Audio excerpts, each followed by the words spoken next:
Hello, everyone. Welcome to the first webinar in our introductory series to the Bridge the Gap course. Today we're doing physics, and that's brought to you today by the Free Tutors. And I'm Samuel Dockery, and I'll be taking you through the session today. So, what's the plan for our 30-minute webinar? Well, we're going to do a little bit of an introduction into who the Free Tutors are. We're brand new, so we want to introduce you to who we are, what we do, and what the point of us and this course is. Some expectations for the call, just minor stuff. An introduction to the topic we're going to be doing today, the content, some practice, and then a review of key concepts right at the end. So, who are we? Well, we've founded very recently in 2024. We're a tutoring company focused on personalized tutoring and providing innovative educational solutions for people in all walks of life. Who are the free tutors? Well, there's three of us, as the name might suggest. We've got myself, Avrub, and Vishan are free tutors, and we've all got a strong academic track record across GCSEs, subject Olympiads, personal projects, and A levels so far.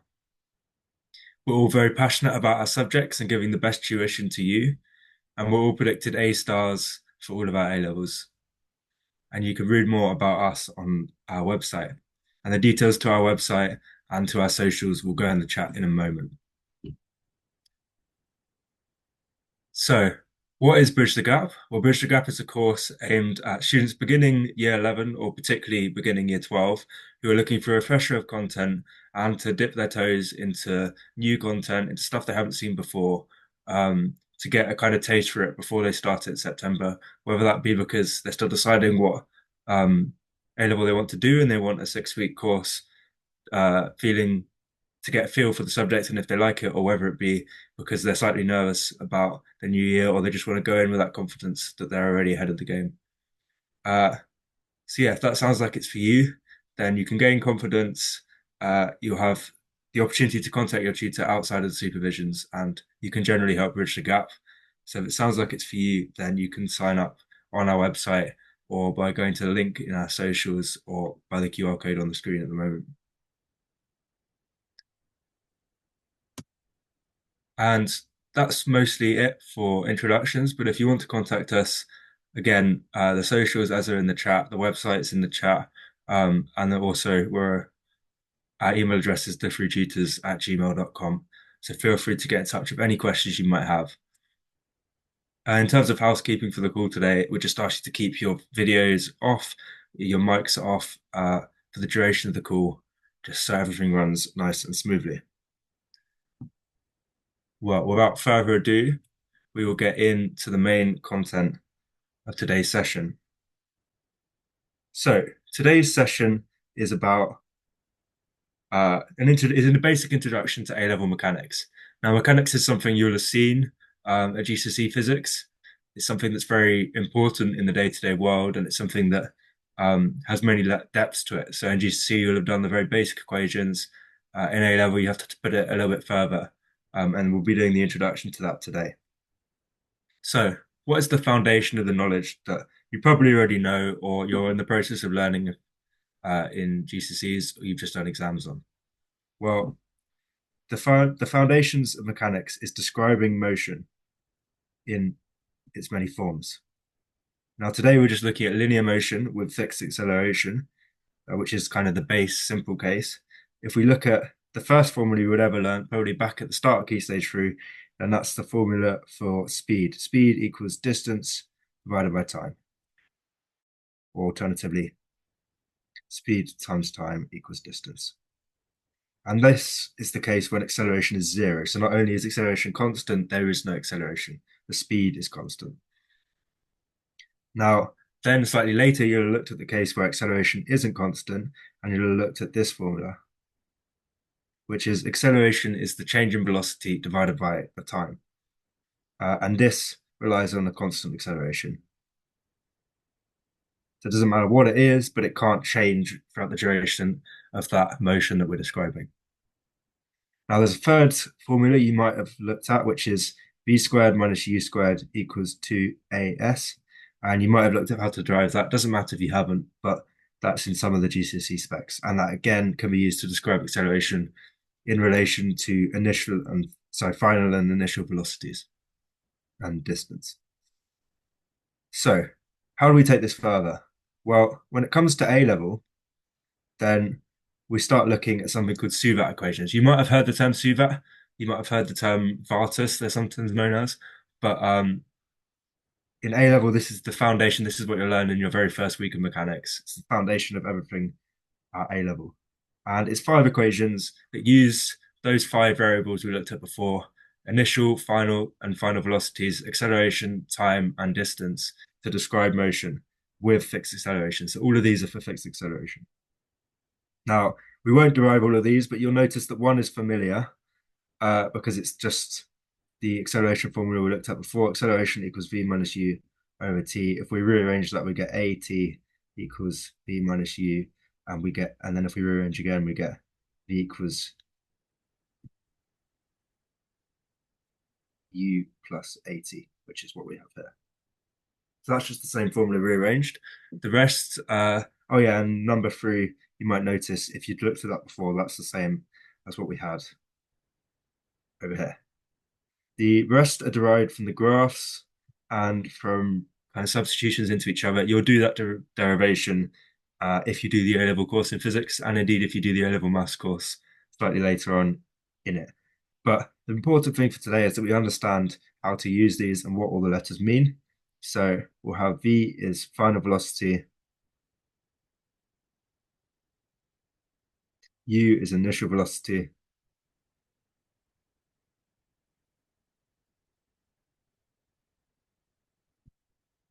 s is distance, which is not speed. So that's something that people often get caught out on. A is acceleration, and t is time, as you might expect.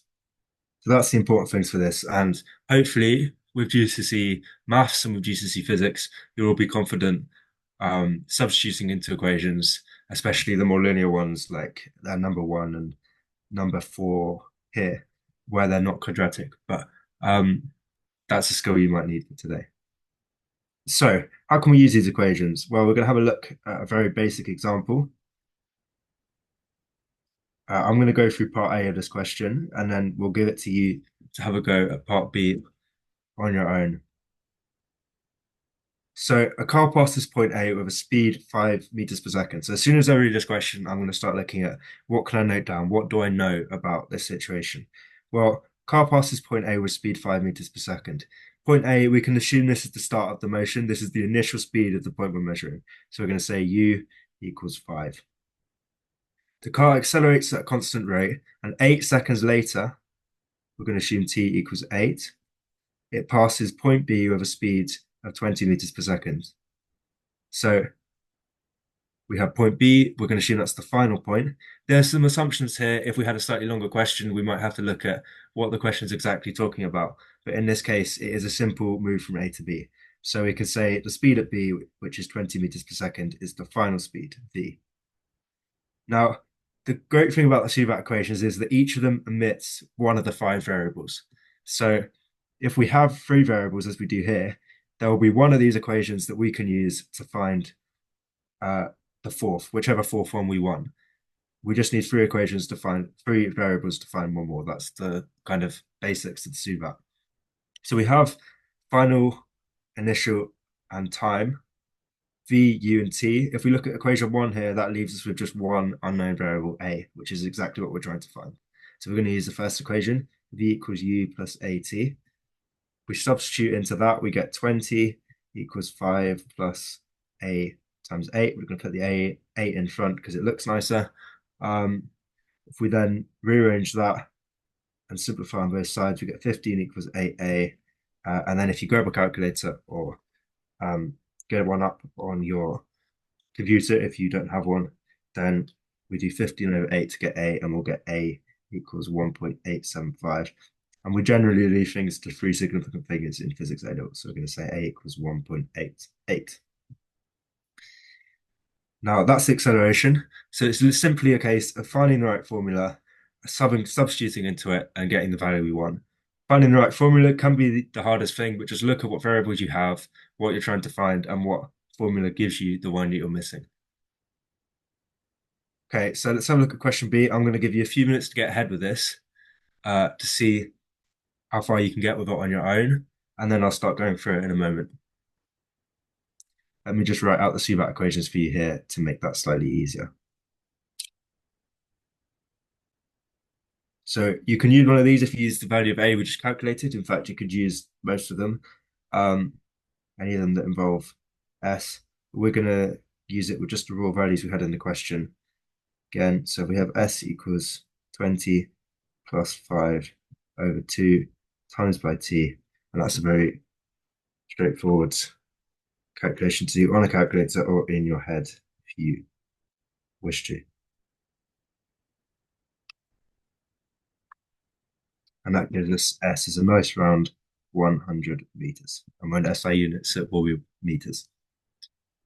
Okay, well, that's a very, very quick introduction to see that. Obviously, if you do the Visual Gap course, and then even more if you do the A level, we'll go into that in a bit more detail and go into some more complicated applications of it.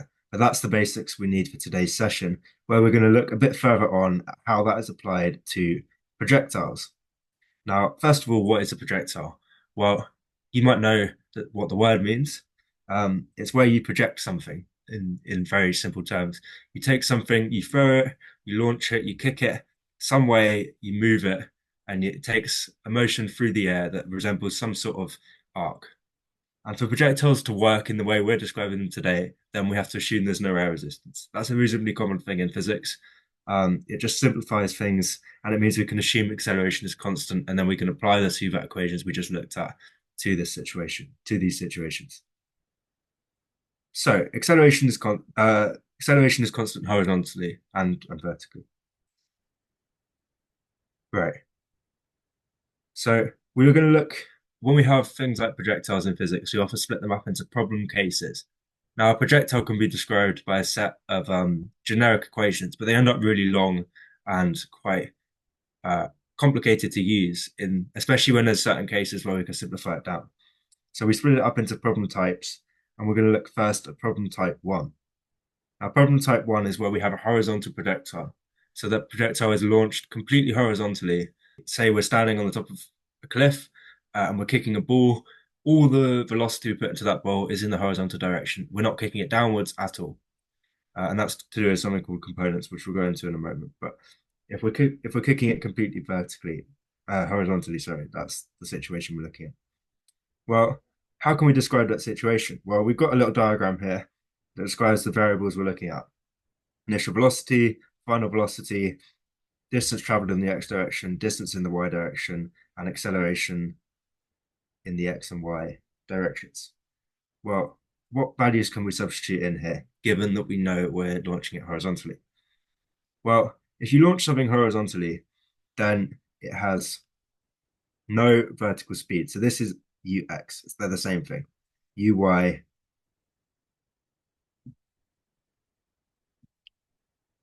equals 0. The initial velocity in the y direction is 0. That's reasonably straightforward. Now, if we look at ax and ay, well, ay is just the acceleration downwards. So we're just going to say that's gravity or gravitational constant for Earth, which we know is g. And for this question, we're going to use g equals 9.81 because that's what most physics specs would want you to do. Now for ax, that's where it's a little bit more complicated. But again, we can assume that because there's no air resistance and the acceleration it's not going to slow down, then if you think about it, when you throw something horizontally, then that horizontal speed doesn't change. It might fall, it might get faster going downwards, but the velocity in the horizontal direction doesn't change. So we can say ax is 0. And that's actually true. Both of these are actually true for any case. It's the uy that's the unique one for horizontal for type 1 projectiles. So if we look at the equations to describe these projectiles, we're going to split them up into two parts. Equations for the x and equations for the y. Now, fundamentally, this is because you cannot, it's very difficult in physics to describe stuff going in diagonal directions. You can't address both the x and the y components simultaneously because they interfere with each other. So we have to split them up into x and y where we can treat them completely independently because they're on separate planes of motion. So for x, let's take a look. If we take the Suvat questions we were looking at earlier, then we get, and we take the very basic of those Suvat questions, the very first one, v equals u plus at.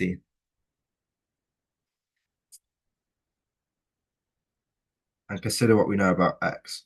Well, if we go back to where we are with this first Suvat equation, v equals u plus at, and we look at what happens in this case, where we know acceleration is 0 in the x direction, we can just say v equals u, i.e. the velocity doesn't change. That's what we'd already assumed. So ux equals vx. That's reasonably simple. The velocity in the horizontal direction doesn't change. That's why we knew the acceleration was 0. Well, what if we know acceleration is 0, what was the equation we were looking at all the way back here when we look at the GCSE ones that are prior knowledge? Well, there's this equation here, the very first equation in motion most people will learn. Speed equals distance divided by time. And now it doesn't matter if we use ux or uy here because we just, sorry, ux or vx here because we've just determined that they're the same. But we're going to say speed, or so we're going to use ux in this case, equals sx over t. And we can expand that out to get ux t equals sx. So that's the only equation we're going to need for the x direction because it's very simple. There's no acceleration involved because there is no acceleration in this case, or in any case, in fact. And it gives us the distance from the velocity and the time, or vice versa, for any combination of those that we want. Now, if we look at the y, it's slightly more complicated because obviously we have acceleration in the y direction, acceleration of g.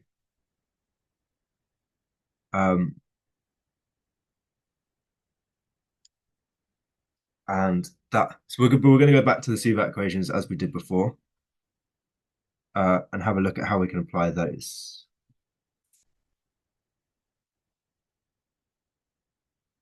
So we take this first Suvat equation, v equals u plus at, and we do that for y.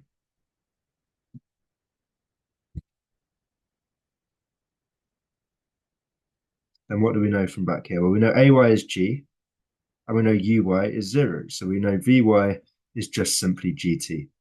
We can put that in as our first equation for the y direction. Now, if we look at the next Suvat equation, we get s equals ut plus half at squared. Sy equals, well, uy is 0, so we're going to ignore that, plus a half at squared, a half a is g, t squared. Do it again for the next one. V squared equals u squared plus 2as, but we know uy is 0, so vy squared equals 0 plus 2 times a is g, s, y. And those are the three equations we're going to use to describe vertical motion in type 1 projectiles. There, obviously, you can apply it to the other two Suvat equations, but we won't need to in this case. And generally, you'll find it's these three that you'll need to solve the equations. So let's use it.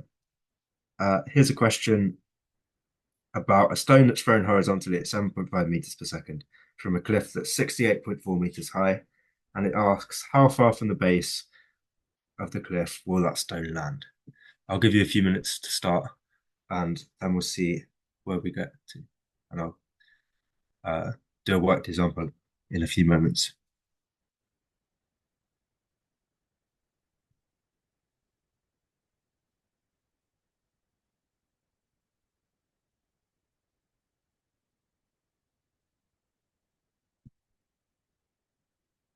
Those are the equations there, if you can't remember them.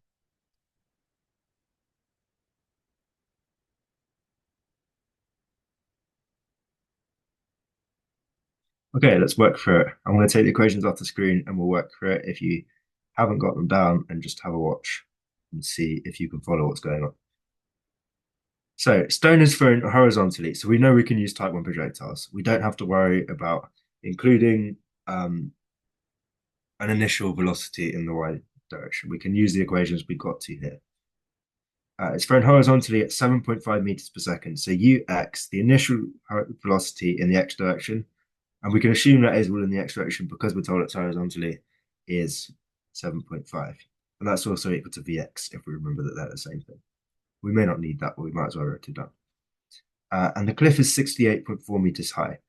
And that initially doesn't tell us exactly any value, but when we're told how far from the base of the cliff does it land, then this landing tells us that when we're measuring, we want the point at which the stone has reached the ground. So it's gone minus 68.4 meters, or it's traveled a distance in the y direction of 68.4. Okay, so what can we do? Well, if we have a look at these equations, we get sy equals half gt squared. And we can see there's only two variables in there. We're not looking for t, so we're not going to use that. What are we looking for? Well, actually, we are looking for t. So we're not going to be able to find the distance it's moved in the x direction, which is this answer we're looking for, by using y equations. It won't work. So we have to look what the only constant is between the x and the y equations, and that is t, because t doesn't change depending on what direction the stone is moving. So we're going to find t, and then we're going to apply it to the x equations to get the answer that we want. So we can say sy, or alternatively 68.4 equals half times 9.81, using g as that as before, times t squared. And then when you do this calculation, you get to t equals 3.73. Now, if we go over here and we take the x side, we can remember that vx dot t equals sx, so sx equals vx, or ux dot t. We know what ux is. We don't know what we're trying to find sx, and we know what t is. So that's very simple at that point. 7.5 times 3.73. And we get to sx equals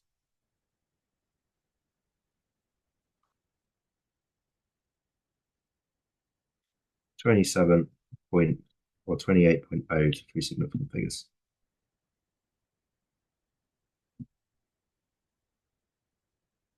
Now, we're running out of time for today, so we're going to leave it there. If you're interested in more questions, then I'll leave up a question now for the last couple of minutes.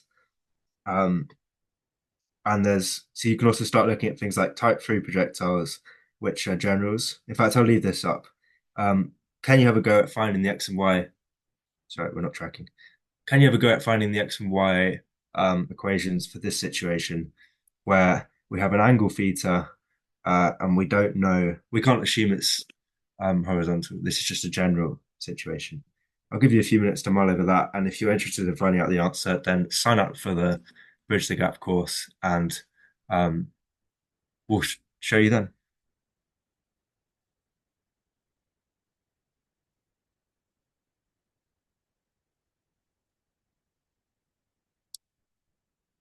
Well, if you're interested in having a look at that, I would advise you to take a screenshot of your screen now. I'm just going to go to the wrap up section. So take a screenshot, have a look at, and have a look at it in your own time. There's plenty of resources for this online. Go to Physics and Maths Tutor, or all sorts of websites online that can help you have a look at this. Or more importantly, sign up for the free tutors, and we can help you work it out. These are the details again on the screen. Thank you very much for joining us today. And if you are interested in more, then please get in touch or head to the site or to our socials and sign up for the Bridge the Gap course. We'd love to see you. It's been a pleasure hosting you for this webinar today. And if you've enjoyed it, then come back for more. Thank you.